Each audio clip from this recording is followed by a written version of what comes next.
I think we will go ahead and get started. It's just a little after 3:30. Good afternoon to all my colleagues, near and afar.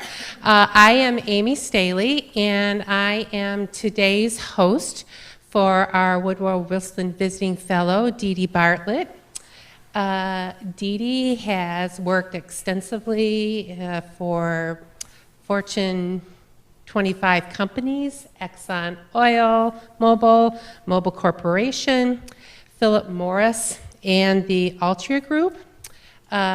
She was a vice president of corporate affairs for the Altria Group. She developed the company's worldwide domestic violence prevention programs for its 150,000, can't read, global employees. That's what all that data does for you when you're reading it all day long.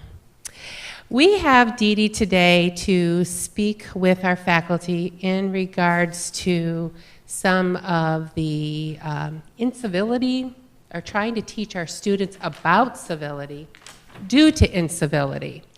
So her topics of conversation is fostering civility and respect in the classroom.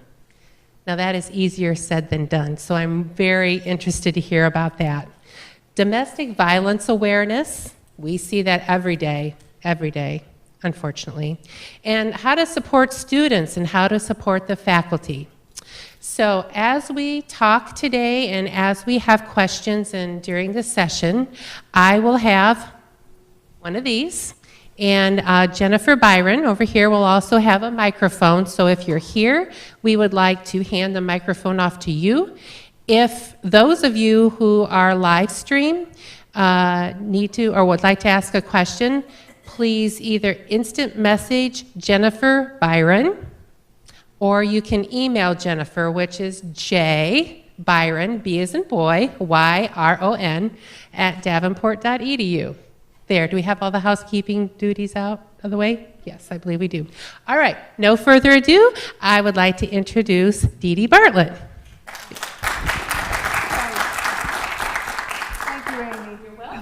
And some of you I've had the joy of speaking with and being in some of your classes the last day and a half, so this is great fun. It is good to see you. And even from lunch. I'm so glad. This is very good, timely. You actually are my heroes because you are doing work to prepare our students for a disrespectful world in a respectful place. And this is highly unusual. You don't find this many places. And our students are lucky to be here. This may be one of the last times they have this opportunity. So we're going to talk a little bit more about this. I see you as the ethical standard bearers in a world that is very rapidly losing standards of behavior, of civil discourse, of learning how to argue with respect, debate with respect. You are the standard bearers. You can teach that. They are not going to learn that easily on the outside, and they are not going to have role models like you on the outside teaching them that. So that's what starts. So let me mention, I'm going to go through three specific topics. I'm first going to talk about fostering civility and respect in the classroom. As Amy said, how much of this is an issue in your classes?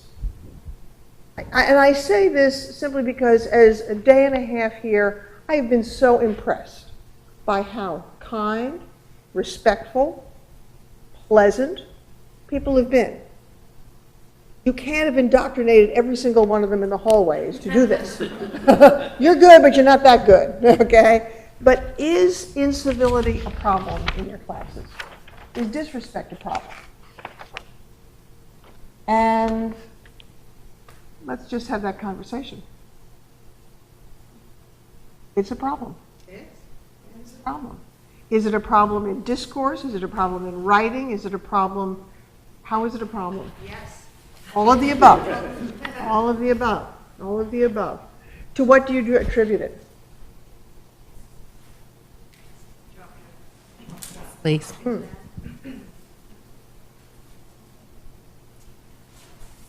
I see differences in the students in our in-seat versus our online classes. I think the anonymity of online sometimes gives students feeling that they do not need to be as respectful. I've seen more of that online than on in-seat courses. That's interesting. I think, how about the rest of you? Do you also see that? I think some of the incivility I see is maybe a little more subtle than, just all-out raucous behavior, but I see, a lack of respect in both an online classroom and an in-seat classroom. In an in-seat classroom, I see students that are not paying any attention to me or very little attention to me and all attention to that device between their legs that they don't think I can see. Yep. I've had students, watching basketball games on their computers in the back of a classroom.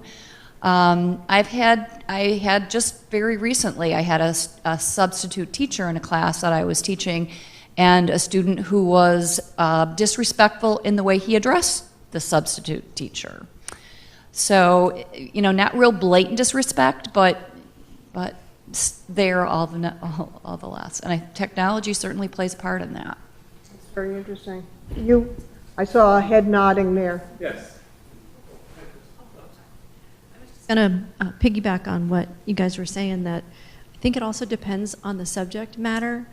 I teach the diversity courses, and in some cases, I think the students are not trying to be disrespectful. It's when you start talking about topics that touch them personally or that they may have deep-seated beliefs about, it's almost knee-jerk. Sometimes they speak before they think, and they don't realize that they're potentially offending anyone. It's what they believe.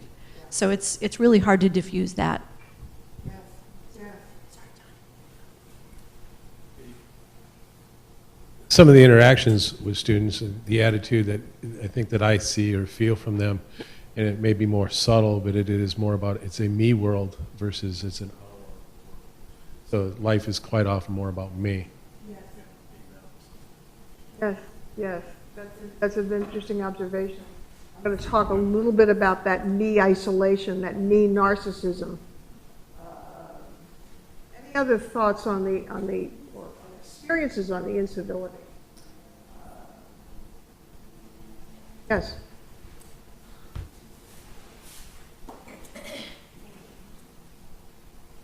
As a non-faculty member who goes into classes to present, I'm always shocked by the students that are absent, the students that are sleeping, the students that are hoodies up, just very much unengaged or not there. I would like to mention one with my students. I find it directly correlated to the time of the semester. I feel that, excuse me, I didn't mean to put my back to you, but midterms, for my nursing students, they go through the ceiling, and they do not know how to package it. It's very difficult. They don't know how to handle the stress. Yeah, and then they become, yes, Uncivil. Mm-hmm. mm-hmm. I haven't encountered any incivility in my classes. I do think some of it is lack of familiarity with each other. So when I was teaching a MBA class with a small group that were together a lot, they were much freer with their opinions and disagreements, but they were confident that it wasn't being incivil. They weren't engaging in incivility in that situation in their own perception. I was a little bit surprised at how blunt they were. But my other classes, no. Type of problems are getting people to start the class on time. There's this absence problem, which does trouble me occasionally, or a group that, some of their team members aren't present. And I see those kinds of things as inhibiting learning. But I haven't seen personality conflicts in my classroom. I teach law classes, maybe they're scared of me, I don't know. Interesting, interesting. You know, if this is happening, and I'll separate the online from the in-person, because I think there are issues with online that are specific to online. But if this is happening in an environment where the bedrock is the ethos that you aspire to and live by of respect, which is not part of the ethos of so many campuses around the country. It's not that they are not nice people. It's just that that's not what their brand is. Your brand is respect. It's part of who you are. And the students, one assumes, would know that walking in the door. That is a big assumption, perhaps. One of the things that I'm going to throw out as a suggestion, because I have no magic bullets here. One of the things that students across the country are focused on in pragmatic environments like this one is getting a job, keeping a job, and advancing.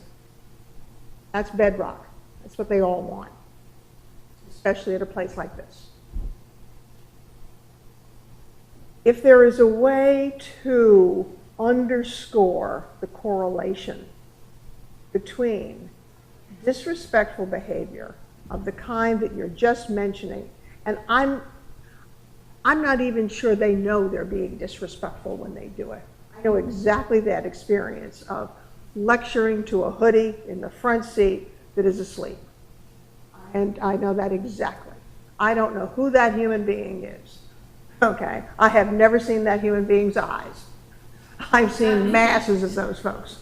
It is such a turnoff. I don't care how much coffee I've had, it's tough. But if there is a way we can correlate that behavior, which we need to name, we need to call it out, we need to be very specific about this. Because this is the kind of behavior that will absolutely sink them in the workplace. Sink. It will not be tolerated. They will not move on. They will not get promoted. That's it. It may be one of the few levers that we have. We don't have many. We cannot undo what home life has already done. One of the reasons I called you heroes before is because teachers in our society are being asked to cure all the messes that society hasn't taken care of. Okay. And it's annoying and upsetting. They come here for X amount of time and you can't undo the mess that folks created that produce that hoodie in front of you. So that's one thought that I just throw out. I think it's important to name the disrespectful behavior, point blank. I'd write the bloody thing up on a whiteboard so everybody's real clear about what this is. Disrespect online is a huge problem across the country with not even with online education. It's in general, and it is dreadful. And I don't know, once again, the magic answer for that. But I do know, again, going back to the career orientation, that that's the kind of stuff that is a sinkable offense in the workplace. People work in teams, as you have heard me rant and rave this morning. People work in teams. It's the team that gets the job done. It's not the outlier who's misbehaving. And it's in their best self-interest to learn to modify that behavior. Once again, you're not going to cure it. I think the anonymity of online really, really gets me. I see this specifically in the work that I do in domestic violence, in stalking, in harassing. Technology has been a tremendous problem for victims, for people who've been abused. It has just been a nightmare. So I am not surprised to hear that you experience more of the disrespectful behavior in an online situation. I think the way that people write online is dreadful. They think there are no consequences, and perhaps in my bulky way, this is what I am trying to get across. Our students need to understand there are consequences to bad behavior.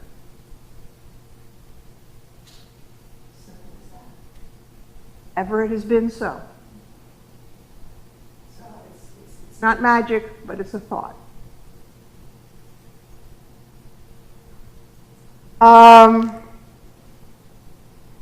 Your problem is reinforced by the fact that the discourse in the United States is at the lowest level it has ever been in history. My background is American history.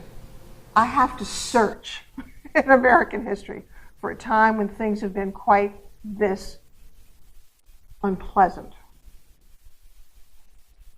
And so your job is made far more difficult by what your students are hearing in public discourse. Dreadful. It would be good if we could possibly once again name that and illustrate that that is the object lesson of not how to behave. And we can do this without being political. There's bad behavior on both sides of the line. So I'm going down the purple middle here. And it's our leaders in every respect who have not served us well in respectful public discourse. I'd be very interested to hear how you manage in your classes in encouraging respectful arguing.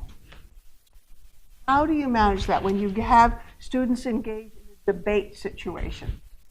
How do you do that without this disintegrating into something uncivil that none of us want to have happen? Yes.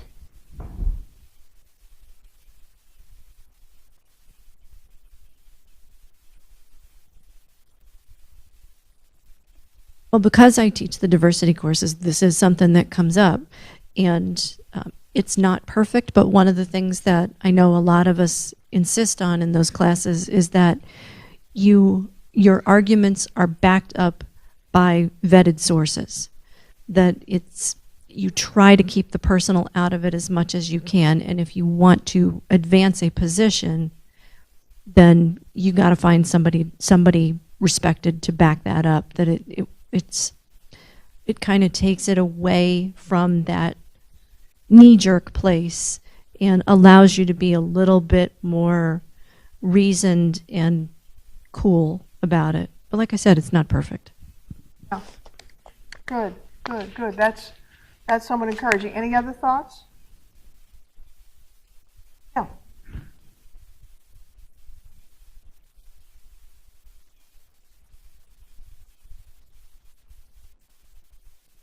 I think one of the things you can do is avoid this winning and losing mentality and look at it, at least in an academic environment, as one of learning. But once you put it into a win-lose situation, I think you've lost the learning scenario that you were hoping for. Is that hard to do? Yes. So how do you do that? I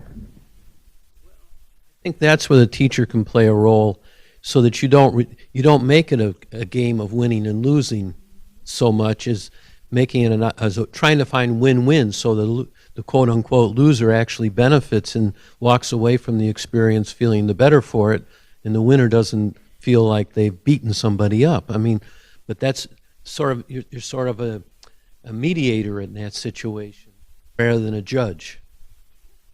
I think when you can get to that point, I think that's a role teachers can play to tone down, you know, events that you are not happy with occurring because you don't know your students, you don't live with them every day, so you don't know how they're going to react. The other thing is being careful of asking the wrong questions. Ah, spoken like a good lawyer. You really, and you don't really know how people are going to react, so you have to be very careful about how you set things up. Are there any things, particular pitfalls that you try to avoid? It's all situational at that point. A lot of it depends on the mix of students that you have.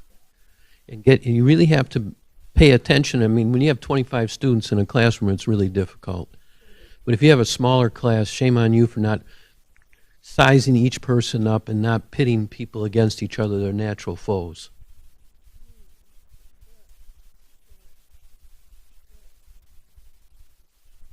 Any thoughts? For me in the comm classes, and I make a joke with many of my students that we actually, anything is on the table, you know, drugs, sex, politics, sometimes all in the same speech, right? So that's one of the jokes that I start off with. But for me, I actually flip it where it's not so much what we're talking about, but it's what we're listening and what are we hearing. And so an important first step for me is really tuning up the listening aspects and making sure we're hearing each other very well. And then if we ask a question, it's to further our own listening, which is our learning aspect. So for me, I want people to fuss and fight with each other, but I want to make sure that we're listening well. I'm so glad you raised listening. Yesterday, when I was speaking with your wonderful student athletes, girls, was that lacrosse that I was seeing or soccer? Soccer. Mm-hmm. Fantastic group of girls. We were talking about listening skills, a lost art for many in this country, unfortunately. We were talking about what constitutes good listening skills. And it was a terrific discussion because you could see it all going in.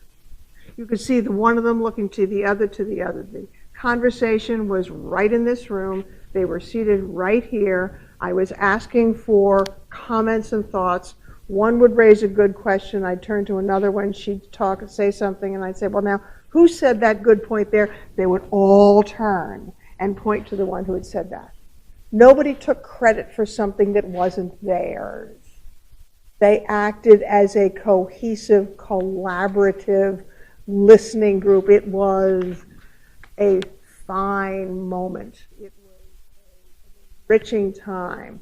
Someone had done, well, their coaches were here and they were just great. But someone had done a wonderful job working with these students to show them the beauty of the we as opposed to the I. And it was translating from the field to the actual, to the learning community. It was a very positive thing. But it was the listening skills that we talked about, the eye contact. There were no hoodies in that room.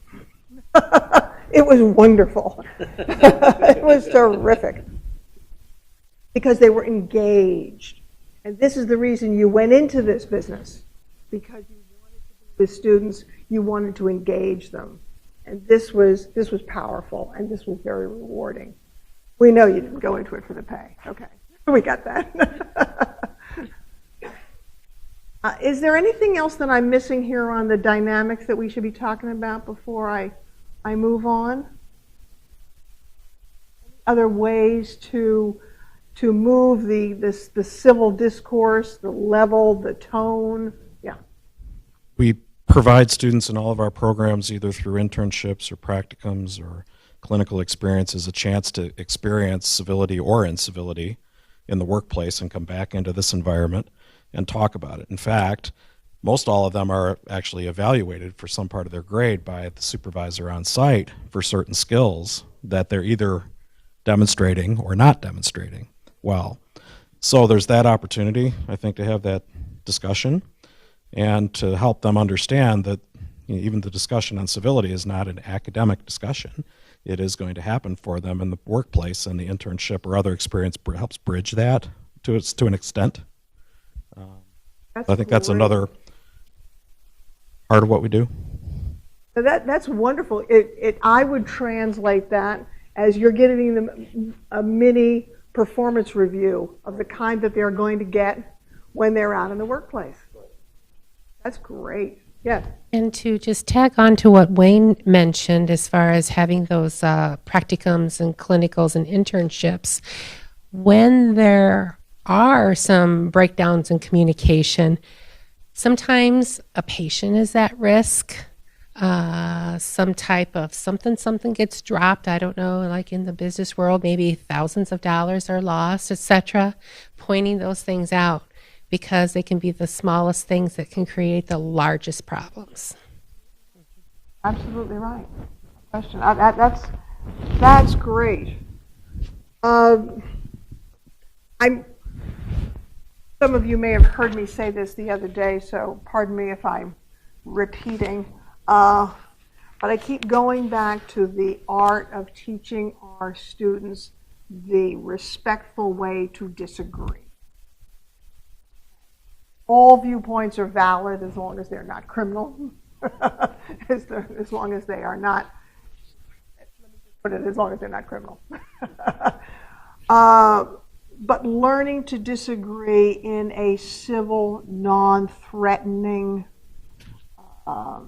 win-win situation, that's to me the holy grail. Not easily achieved, but where we should be going. The French major in me recalls the words attributed to Voltaire. I don't believe he actually said them, but they're the apocryphal words that many of us remember. Sir, I disapprove of what you say, but I will defend to the death your right to say it. Well, we're not back in the days of jousting and duels, but the idea is that we allow for a diversity of opinions. That's all good. We are not cookie cutter folk. We are not clones, so that's good. It's hard in practice, and it's the respect in practice. I went for some advice on respectful teaching, respectful dialogue to a person whom I respect enormously. She's the head of the school that I went to. Runs a girls' school in New York. Very, very, very diverse school. Send out a note, one of those monthly things. I'm sure you get things like that from your kids' schools. But this one was really on message, and I thought it was particularly good for all of us today, so I'll just read in part. Said on ways to promote civility and respect in dialogue. Number one, as adults and teachers, we need to stand vigilant against all forms of violence, physical or verbal, and name it as wrong and unacceptable when we see it. Treating that substitute teacher with disrespect. No. That goes right smack. I would not presume to give you advice because you know your students better than I, you know this culture better than I. If it were my classroom in the Dede Bartlett University, I would put on the whiteboard, no, we don't treat the guests like that. Okay. Not good. Number two, she said, teach students to live with hope as a way to counter violence. Back to that in a minute. Embrace the good. Live with awareness of the small blessings of the day. As well as you all see, you see students all over the country who are anxiety-ridden, much more so than previous generations. They have a lot to be anxious for. Not easy. but it's not impossible either. Okay. And so there needs to be a way to show them that somebody mentioned a little earlier about their little world and getting them out of their little world. I'm paraphrasing what I believe you said, you were talking about that. I'm paraphrasing a tiny bit. We need to help them see above the wall that they've put up to something much. I'm going to talk a little bit later about passionate pursuits because I think it fits in with the ethos here, and I think it's a terrific way to help break down that anxiety. Okay. It may be a way toward finding a way into more respectful dialogue. And number 3, she said, it sounds like that wonderful book that was written a number of years ago, Everything I Learned in Life, I Learned in Kindergarten. Stay close, be kind, and tell the truth. But we do need to emphasize it. We do need to emphasize it. Sounds trite, but it's still good stuff. The other thing I would throw out, and some of you may have heard me yesterday on this, Yale has a new course out, and some of you may have already heard about this, called the Happiness Course. It sounds silly, it sounds trite. It's not really silly and trite. It's kind of interesting when you start to look at it. How many of you have heard of it? Kind of interesting. Okay. It was developed by a professor in the psychology department at Yale. And never expected what would happen. It's being offered right now. It will not be offered again for the following reasons.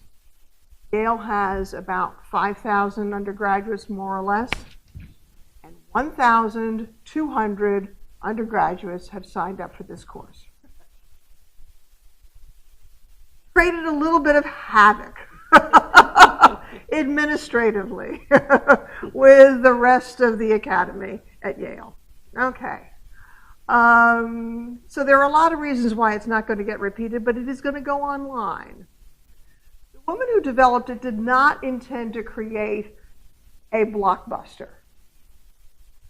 But the core principles that I'm just going to enumerate very, very briefly are fascinating and appear to be responding to a need of anxious students at Yale, and I presume anxious students.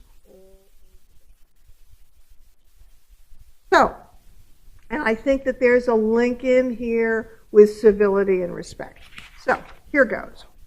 These are the 6 core principles of this course.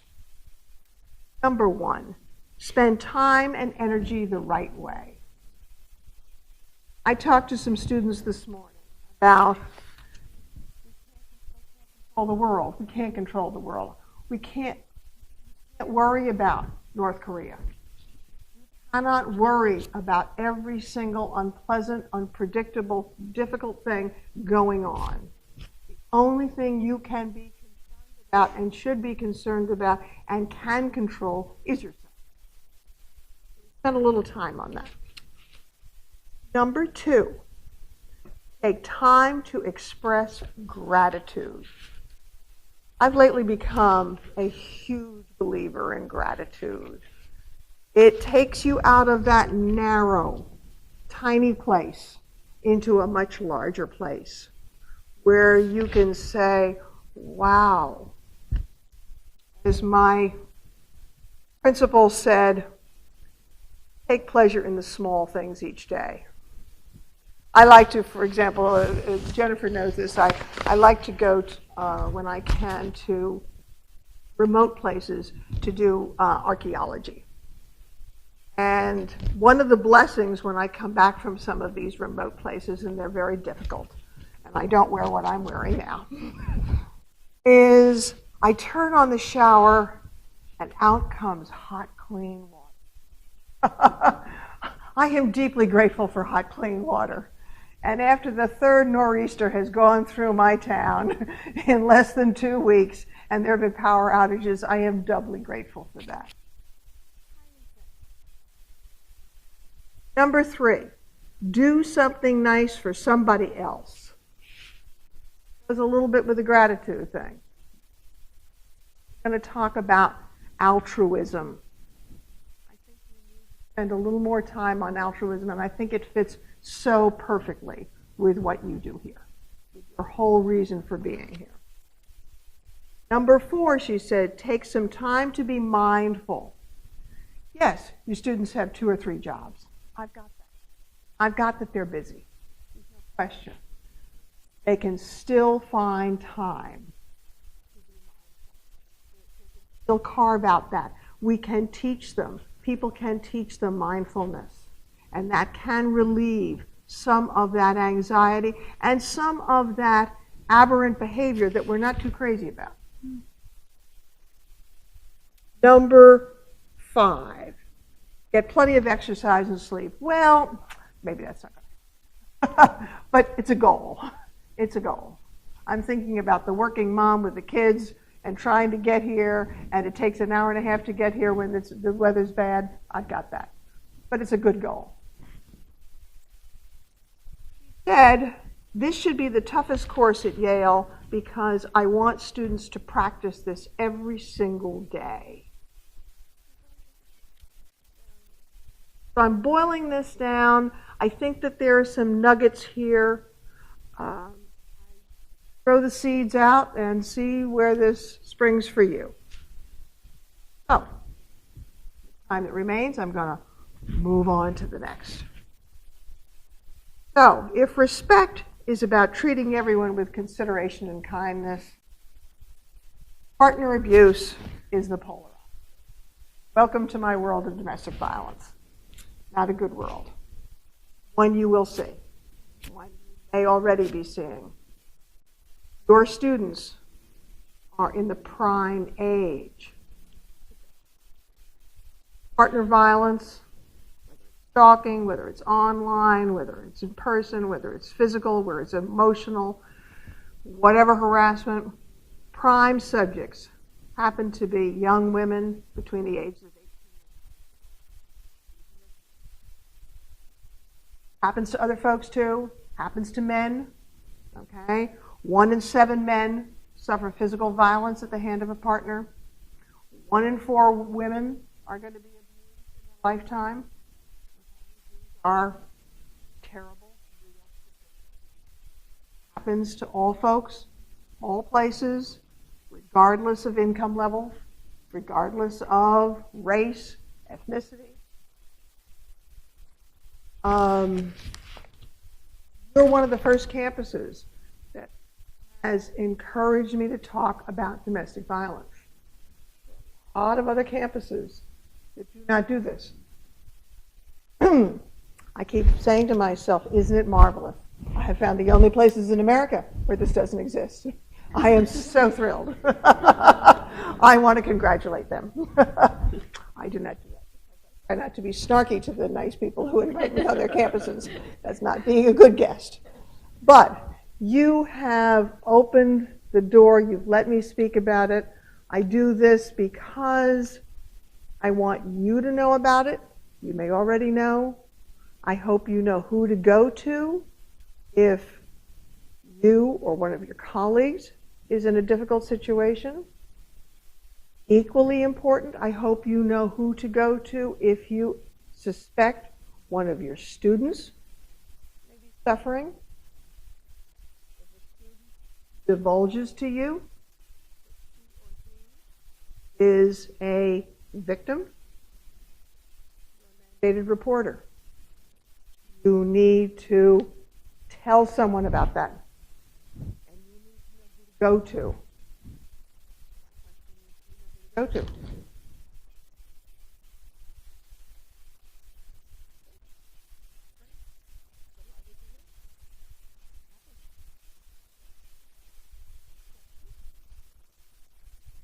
All solved? It's difficult. It's difficult. You will not know a victim of domestic violence or stalking or dating violence easily or at all. It surprises those of us who've been in doing this. Yes? No, it's interesting.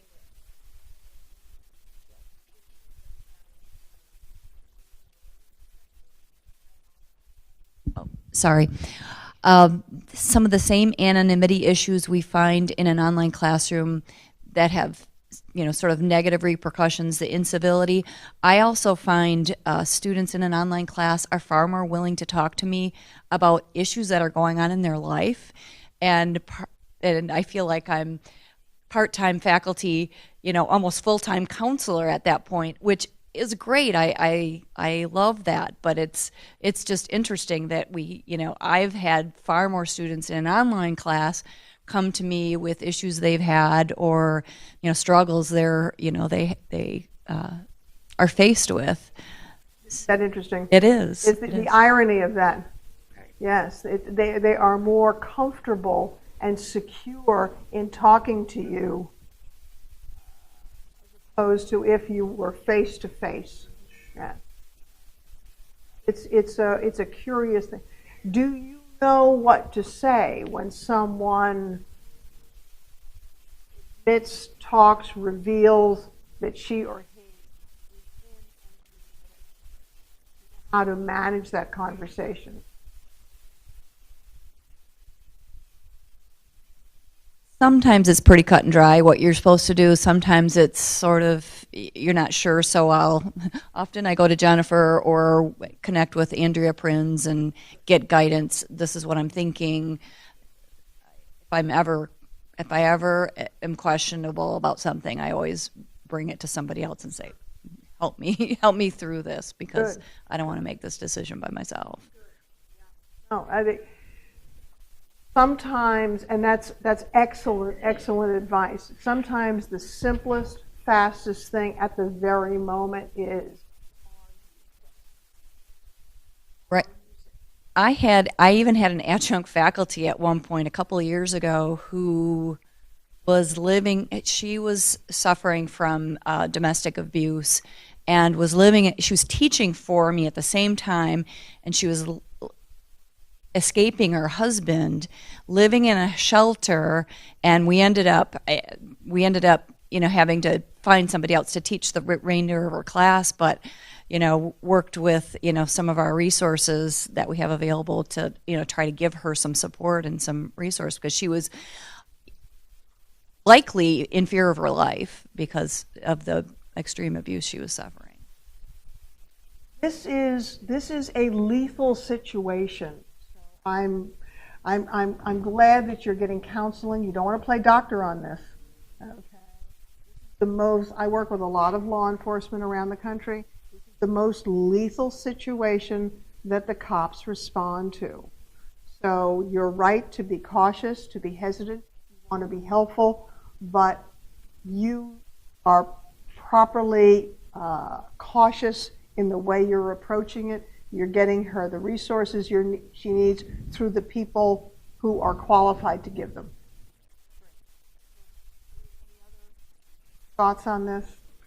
It's a tough one. It's very tough.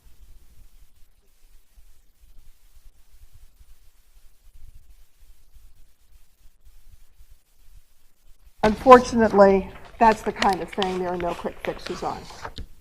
I can't wrap this one up in a bow and say, gosh, did you think of that? No, that doesn't happen that way. The only good news that I have on the subject of domestic violence is that there are more resources now than there were 20 years ago. Brighter light shining on this than there was 20 years ago.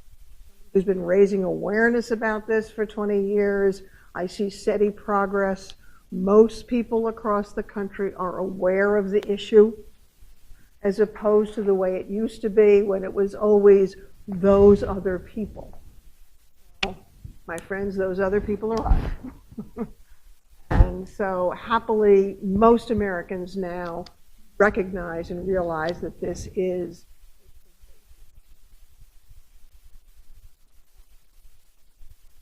So, Everybody knows about this. I will move on because there's something that I want to share with you about preparing students for careers. Back to the pragmatism that I love about this place. How many of you have heard of a book by Angela Duckworth called Grit? Good, good. You? Excellent, good. Anybody else? I love Angela Duckworth. I think she's cool. What did you think of the book? Yes.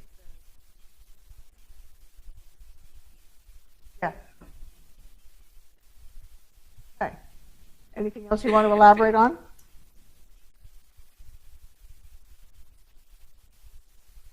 It's something that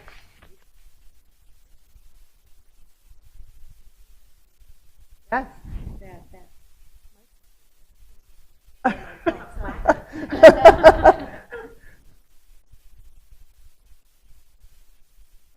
it's something that we need to share with our students and give them the skill, the self-awareness, that alone can help them immensely in achieving not only their career goals, but their life goals. Couldn't have said it better. That's excellent. Angela Duckworth wrote Grit, I want to say about 3 years ago. Got the book at home. My husband proceeded to give it to everybody he could think of. He was so excited about this book. Angela Duckworth is at the University of Pennsylvania, and she defines grit, as you might expect, as persevering through unpleasantness. A lot of what we're talking about here. She gives examples of grit. Students grinding away. Okay. Athletes practicing, those wonderful soccer players yesterday practicing. You've got stellar students in your classes who are taking the 2 jobs and are supporting kids, and I don't know how they do on 24 hours a day with no sleep, but they're persevering. They've got grit. Okay. So the larger message is, according to Angela Duckworth, a lot more people can have grit than think they can have it. That's the happy message that I took from what she was writing. She also says is very interesting. She said people who are motivated by altruism or higher on the grit scale than people who are just pursuing for personal pleasure. So this is circling back to some of the points that we were talking about a little bit earlier. Altruism, which I think goes right back to your founding principles here. She also talks about, frankly, having a hopeful temperament helps in being a persevering, gritty person. Talks about or alludes to the fact that deep down, people know what they want. And you notice in some of your classes I've been asking, what do you really want? I've been trying to plant some seeds. What do you really want? Because I want to start the conversation or them thinking about what do they really want. Yes, they want a good job. Yes, they want job security. They want to provide for their families and so forth and so on, but there's something more. Always something more. The happy ones, the well-adjusted ones, the civil ones, the respectful ones want something more. And when I think about people overcoming tragedies, hardships, horrible things, my domestic violence survivors, folks you know, I think about how did they do that? Well, Duckworth's idea of living for a passionate purpose, my words, not hers, but living for that passionate purpose, has a lot to do with that. In New York, we are still riveted on 9/11. It forever changed things our country certainly and around the world, but in New York it comes very close to home. Almost everyone who lived, worked, knew someone. Okay. One of my dear friends is the head of an organization called the Voices of 9/11. It's an organization that represents the parents, the relatives, the friends of survivors of this tragedy. He's also the person who's on speed dial when there's a Parkland, or there's a Texas church, or there's something in California, or there's something in Belgium, or there's something in France. I said, Mary, her name is Mary, her son was murdered in 9/11. Mary, how do you do that?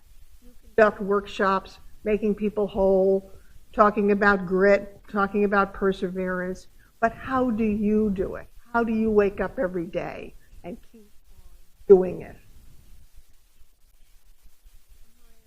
Very much Angela Duckworth. Hard work and perseverance. And she believes so strongly in this cause. This is her reason for being. It would be wonderful if our students could find and realize that they have a purpose much farther beyond the simple purpose of making a living and surviving. Their lives will be richer, and they will be better human beings, and their kids will be better human beings. And so I will close with this and give you 5 minutes to say what you want to say, and I promise I will listen. But I will close with words of Nietzsche. Nietzsche was never one of my favorites in school. I don't know, maybe the rest of you just... But he did say one thing that I think is germane to this conversation. And I will paraphrase. People need a powerful why to endure.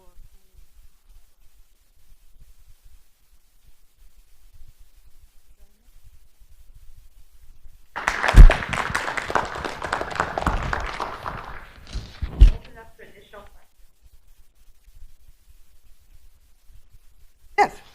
I think that's intriguing. You're dealing with people that are in millennials. I harken back to the 60s when I grew up. I certainly didn't have a passion or purpose, so why should I expect my students to have one today?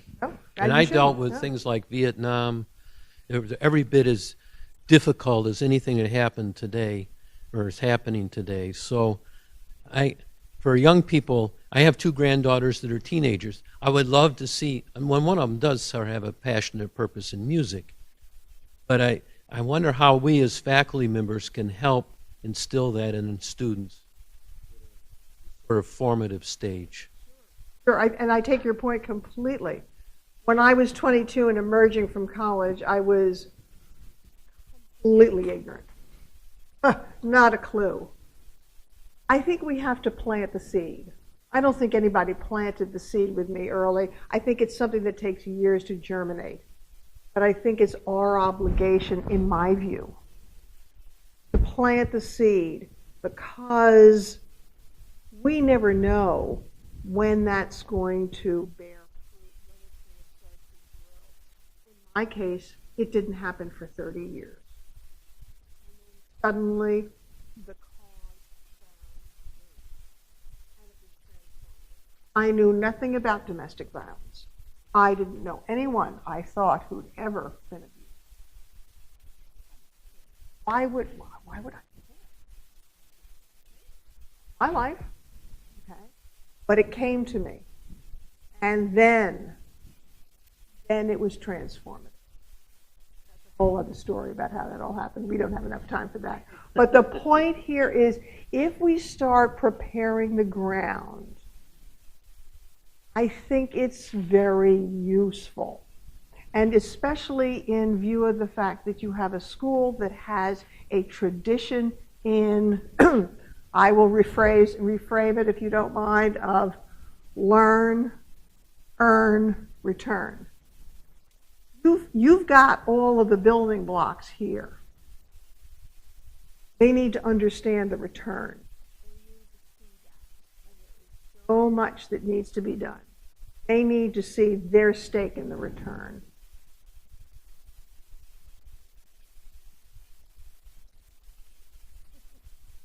I know, I have granddaughters too. They don't see that yet. It's all right. Thank you all very much. Appreciate it. Thanks. If I could just, ladies mind, if we took just a moment, I'd like to also say thank you to our very special guests here today, Peggy Sneeden-Mosheri and Mary Sneeden-Sullivan.